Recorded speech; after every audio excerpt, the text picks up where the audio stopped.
Hello guys, আসসালামু আলাইকুম। আশা করি যে যেখানে আছেন ভালো আছেন। আলহামদুলিল্লাহ, আপনাদের দোয়া ও ভালোবাসা আমরা অনেক ভালো আছি। তো ভিডিওটা সকাল থেকেই শুরু করছি। লোকে নাতাশা মাদ্রাসা যাওয়ার জন্য রেডি হইতেছে। মাদ্রাসা যাব, তার বান্ধবীরা আসবো বলতেছে। আমি রেডি হবো এখন।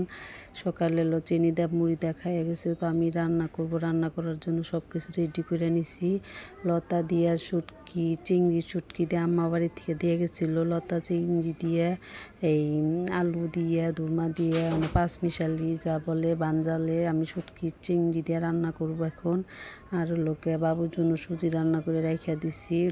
মাংস তরকারি আছে, মাংসর তরকারি দিয়ে ওরা ভাত খাবো। আবি যাবি আছে, আরও মাছের তরকারি আছে, পাবদা মাছ রান্না করছিলাম, মাছের তরকারি রয়েছে। তো আমি শুটকি মাছ দেখাবো। শুটকি মাছের তরকারি আমার কাছে ভালোই লাগে। শুটকি মাছ রান্না করবো। এদিকে সব কিছু রেডি করে নিছি। বড় মাছও ভিজাইছি। বড় মাছের ভাজি করে দিব, চারজনে খাবো। এদিকে মাছটা ভিজিয়ে রাখছি, যে বালু বালু থাকলে মানে ইয়ে যাবো। তো আমি ভিজিয়ে রাখছি, এখন ধুয়ে পরিষ্কার করবো। লতা কাইটে নিছি, সব কিছু কাইটে কুইটে রেডি করে ধুয়ে মেয়ে নিছি। তো রান্না বসাই দিছি। আবার নওরিন আসবো, নওরিন টিফিন খাওয়ার জন্য আসবো। নরিন টিফিনে বইলে গেছে যে আমি মাছ ভাজিদা ভাত খাবো। বলছে যে তুমি আইও, 9টার আগে রেডি করবো। তো এদিকে বাবুরে খাওয়াইনি, বাবুর জন্য লুডুস রান্না করে রাইখা দিছি, মানে ঠান্ডা করতেছি, বাবু খাবো।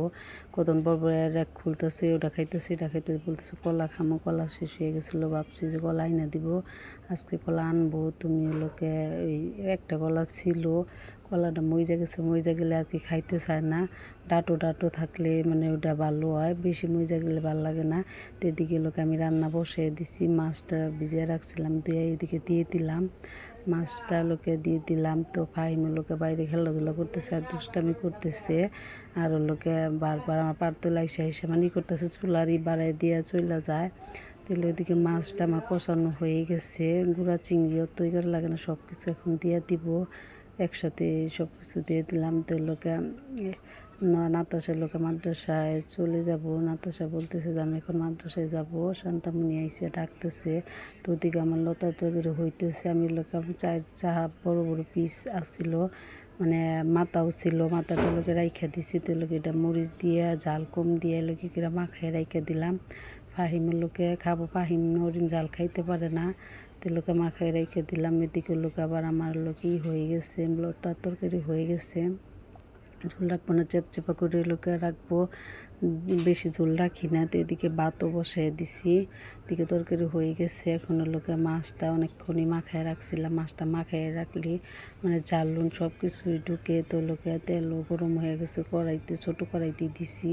তাও মধ্যে দিই না, তাও তো সরানো, তাও মধ্যে দিলে ভালো হয়। তো তাও মধ্যে দিই নিকে এই ছোট্ট কড়াইয়ের মধ্যে দিছি। এটার মধ্যে ভাজা পোড়া করি। তো এটার মধ্যে ডিম ভাজি করছিলাম, ডিম ভাজি দিয়ে খাইছি। নাতাশা রেডিও বসে রয়েছে, আসতেছে না। শান্তামণি আসবো না আসবো জানি না। তো আমি বলতেছি শান্তা আসবো, তুমি এত আগে রেডি হয়েছো কে? তো বলতেছে যে শান্তার ওরা এসে দেরি করে না, তাড়াতাড়ি করে জায়গা। তো বলে যে রেডি হয়ে থাকা হারো না, রেডি হয়ে থাকবা, আমরা এসে খেলে ডাক দিয়ে নিয়ে যাব। তো রেডি হয়ে বসে রয়েছে। প্রতিদিনই ওর জন্য দাঁড়ায় থাকে, আইসিয়া যে তোর নিয়ে দাঁড়ায় থাকবো না, তোর থেকে জামুকা। তার জন্য ও কয়েকদিন ধরে আগে রেডি হয়ে বইয়া থাকে। তো এদিকে আমার মাছ ভাজি হয়ে গেল। মাছ ভাজিতে ভাতটাও হইতেছে। মাছ ভাজিতে নরিন ভাত খেয়ে যাবো। তো মাছটা কড়া করে ভাজি করি। তো মাছটা হয়েই গেছে, পড়া এখন নামাবো। তো আজকের ভিডিও পর্যন্ত। ভিডিওটি ভালো লাগলে অবশ্যই সাবস্ক্রাইব, লাইক, কমেন্ট, শেয়ার করবেন। আমাদের পাশে থাকবেন, আমাদের সাপোর্ট করবেন। আমাদের পুরো ভিডিওটা না টেনেই দেখবেন। ভিডিওটি ভালো লাগলে অবশ্যই লাইক করে দিবেন, শেয়ার করে দিবেন। তো ফাহিম বলতেছে মাছ ভাজি খাওয়ার জন্য, যে মাছ আমাদের দেওয়াতে দিতেছি। আজকে ভিডিও পর্যন্ত। আল্লাহ হাফেজ।